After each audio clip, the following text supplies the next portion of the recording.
Good morning जय जगन्नाथ सांग माने तो आज सकाळु सकाळु मु आसी जाइए मो गार्डन को जोटा कि किसी हार्वेस्टिंग वीडियो नहीं कि तो आपण मैंने वीडियो रे लास्ट जाई थांतु आ मु कौन कौन आज परिबा तोलुची सेटा को आपण पूरा देखंतु आ एंजॉय करंतु।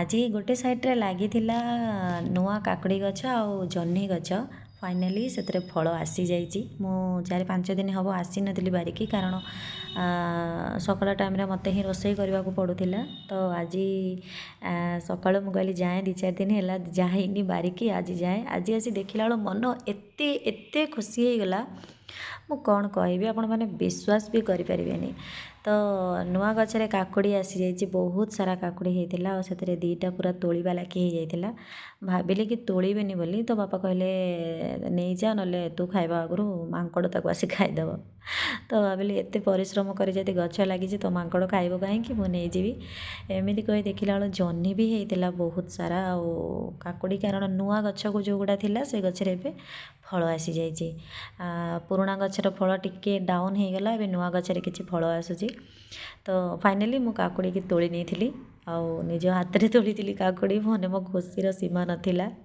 बहुत बढ़िया होता पूरा हाँ पूरा मीठा काकुड़ी भी ये बहुत मीठा लगे काकुड़ी तो दीटा काकुड़ी तोड़ा लगे होता गोटे माने एमती लुचिकी रही जाता चोर भली ताकू मु खोजी खोजी बाहर कली फाइनाली मु ए गचरू माने नुआ गचरू दीटा काकुड़ी बाहर कली खाइबा लगे हो जाइए। तो एपटे कोबी गचरे भी कोबी आसी जाइए फुल कोबी जोटा पूरा छोट छोट हो बड़ होनी बाकी ये गच सब बोधे किसी दिन भितर माने आसीज आ गोटे मूला गच रही जाता मूला भी अलरेडी हो जाइए खाइबा लगी ताकू केबे आसबि तोड़बी आ वीडियो बनैबी तो एमती पूरा सब सब गचरे नुआ नुआ गचरे फुल आसी जाइए फल आसी जाइए माने मो देखिकी एते खुशी तापर एटा होछि हमर पुराणा जोटा झुडंग बीन्स गछ थिला से मंजी किसी छाड़ी देचु आ बाकी किछिटा जहाँ थिला सब लास्ट को सड़ा सब तोली देचु कारण बहुत फल देलानी गछटा बिचारा तो किछि मु तोली देछि जेमति कि बीन्स आ झुडंग जेतिकी बाहरिला यथेष्ट माने आम फैमिली पाइकी तो एमती जो जहाँ लुचि चाचिकी थिला चोर भली सब मु खोजिकी बाहर करदेछि आ कंटार आघात भी सकाळ मु बहुत खाई कारण गोलाप तोड़ा आगे जमी कंटार आघात सहीबा पड़े जमी परिवा तोड़ा आगु मत कंटार आघात सहीबा पड़ुची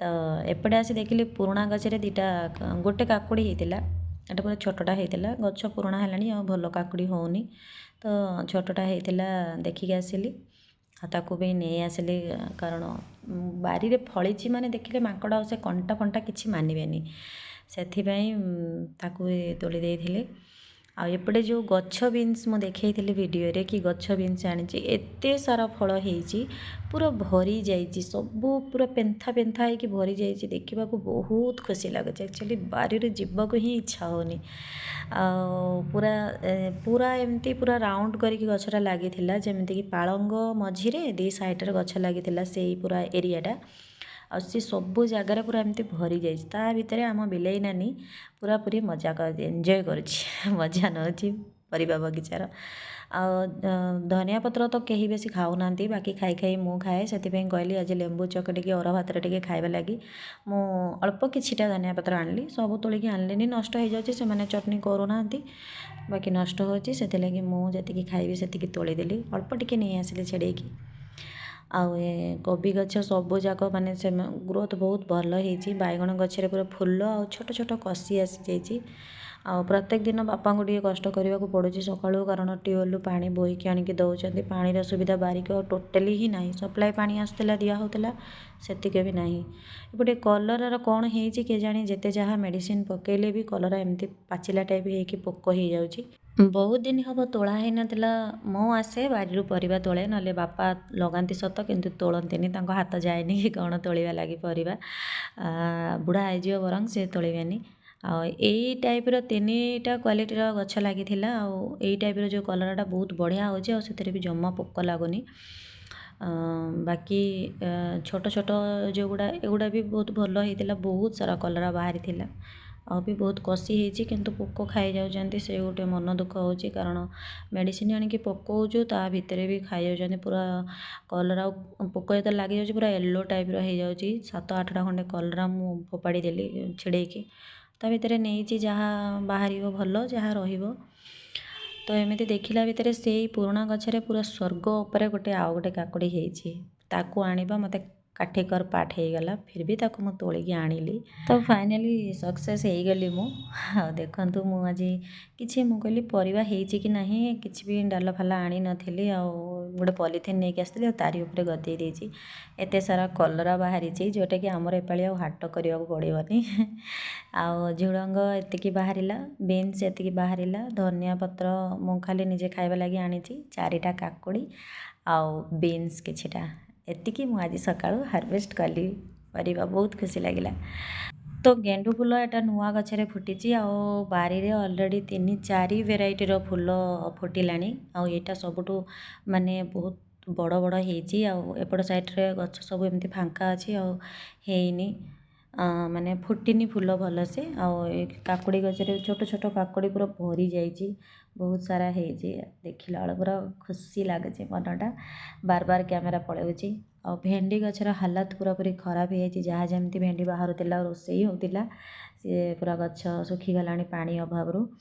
ଆଉ ଏଠି ହେଉଛି ମକା ଗଛ ଲାଗିଥିଲା, ପାଣି ଅଭାବରୁ ଗଛ ଠିକ୍ସେ ହେଇପାରିଲାନି, ଛୋଟ ଛୋଟ ହେଇଛି। କେଳି କୁସୁମ ଗଛରେ ଯେଉଁଟାକି କୁସୁମ ଫୁଲ ଆସିଗଲାଣି, ନୂଆ ଆସିଛି ନୂଆ ଗଛରେ। ଏ ଗଛ 40 ନା 50 ଟଙ୍କା ଦିଆ ହେଇକି କିଣା ହେଇଥିଲା। ଆଉ ଏ ଗଛରେ ଫୁଲ ଆସିଛି। ଏଇଟା 2ଟା ଭେରାଇଟି ଭଳିଆ ଲାଗୁଛି, ଗୋଟେ ପୁରା ଡିପ୍ ରେଡ଼୍ ଆଉ ଗୋଟେ ଲାଇଟ୍ ରେଡ଼୍, ଏଇ ଟାଇପ୍ର ଆସିଛି। ମୂଳା ଗଛ ସବୁ ଆଣିକି ବୁଣିଥିଲୁ, କ'ଣ ଖାଲି ମୂଳା ହେଲାନି, କ'ଣ ଶାଗ ଟାଇପ୍ର ହେଇଯାଇଛି। ବାପାଙ୍କୁ କହିଲି କି ତାକୁ ଉଠେଇକି ଗୋଟେ ଜାଗାରେ ଏମିତି ଲାଇନ୍ କରି ଲଗେଇ ଦିଅ, କାଳେ ହେଇଯିବ। ଲଗେଇଛନ୍ତି, ଦେଖାଯାଉ ଯାହା ହେବ। ବାକି ଆସିଥିଲି ଶାଗ ତଳିବାକୁ, କିନ୍ତୁ ପରିବା ତୋଳୁ ତୋଳୁ ଟାଇମ୍ ହେଇଗଲା, ସେଥିପାଇଁ ଶାଗକୁ ଭୁଲିଗଲି, ମାନେ ଛାଡ଼ିଦେଲି। ଟାଇମ୍ ନାହିଁ ଆଉ ଶାଗ ନେଇକି ଯିବା ଲାଗି। ଏଇ ଗୋଟେ ଜାମ୍ବୁକୋଳି ଗଛ ବହୁତ ବଡ଼ ହେଇଗଲାଣି ବାରିରେ, କିନ୍ତୁ ତାକୁ ମୋତେ ଲାଷ୍ଟରେ କାଟିବାକୁ ହିଁ ପଡ଼ିବ। ଏମିତି ପରିବା ତୋଳା ସରିଲା, ସବୁ ଏମିତି ସରିଲା ପରେ ତାପରେ ଦୋକାନକୁ କିଛି ଫୁଲ ନେବାର ଥିଲା, ସେଥିପାଇଁ ଫୁଲ ଗଛରେ ଯାହା ଯେତିକି ଫୁଲ ହେଇଥିଲା, ଶୀତ ତ ଜୋର ପଡ଼ିଛି, ଫୁଲ ଫୁଟୁନି, ତଥାପି ଯେତିକି ଫୁଲ ହେଉଛି ଯଥେଷ୍ଟ। ତ ଫୁଲ କିଛିଟା ତୋଳି ଦେଇଥିଲି ଦୋକାନ ଲାଗି। ତ ଫୁଲ ତୋଳି ସାରିଲା ପରେ ଏଇ ଯେଉଁ ଗଛଟା ଫୁଲ ଗଛ, ଏଟା ମାନେ ବର୍ଷା ଦିନେ ବହୁତ ବଢ଼ିଆ ଫୁଲ ଫୁଟିଥିଲା, ପୁରା ବାଇଗଣୀ ବାଇଗଣୀ ଟାଇପ୍। ସେ ଗଛ ଏବେ ଶୁଖିଗଲା, ସେ ଗଛର ଏକ୍ସପାୟରି ଡେଟ୍ ପଳେଇଗଲା ବୋଧେ। ଆଉ ଭୁସରଙ୍ଗ ଗଛ ଏତେ ସୁନ୍ଦର ଗ୍ରୋଥ୍ ହେଇଛି, ଗୋଟେ ଗୋଟେ ପତ୍ର ଯେମିତି ବହୁତ ବଡ଼ ବଡ଼ ଆକାରର ହେଇଛି, ବହୁତ ବଢ଼ିଆ ଲାଗୁଛି। ଏ ଗୋଟେ ମନ୍ଦାର ଗଛ ଆଣିଥିଲି, ଗୋଟିଏ ଫୁଲ ଫୁଟିଥିଲା, ଆସିଲା ପରେ ତାପରେ କ'ଣ ହେଇଛି କେଜାଣି, କାହା ନଜର ଲାଗିଯାଇଛି, ଆଉ ଜମା ବି ଫୁଟୁନି। ତଥାପି ଅଛି, ଦେଖାଯାଉ କ'ଣ ହେଉଛି, ଲାଷ୍ଟକୁ ଫୁଟୁଛି କି ନାହିଁ। ଆଉ ଜୁଆଣି ଗଛରେ ପତ୍ର ନେଇକି ଚଟଣି କରିବାର ମନ ଥିଲେ ବି ମୋତେ ଟାଇମ୍ ଏତେ ସର୍ଟ ପଡ଼ିଗଲାଣି, ଆଉ ଜମା ହେଉନି ଖାଇବା ଲାଗି, କିଛି ବି ହେଉନି। କିନ୍ତୁ ଯାହା ବି ଗଛ ଲଗାଉଛି, ଗୋଟେ ମନରେ ଟେନସନ୍ ରହୁଛି କି ବାପା ଏକା ଏତେ ବାଲ୍ଟି ପାଣି ବୋହିକି ଆଣି ଦେଲାବେଳକୁ ତାଙ୍କୁ ବହୁତ କଷ୍ଟ ହେଉଛି। ପ୍ରତ୍ୟେକ ଦିନ ସକାଳୁ କେତେ ବି ପାଣି ବୋହିକି ଆଣିକି ଦେବେ, ପାଣି ସୁବିଧା ବାରିରେ ଜମା ବି ନାହିଁ। ଯେବେଠୁ ସପ୍ଲାଏ ପାଣି କଟିଲାଣି, ସେବେଠୁ ଆଉ ପାଣି ଯାଉନି ବାରିକୁ। ବାକି ଏମିତି ବାଲ୍ଟିରେ ସେ ବୋହି ବୋହି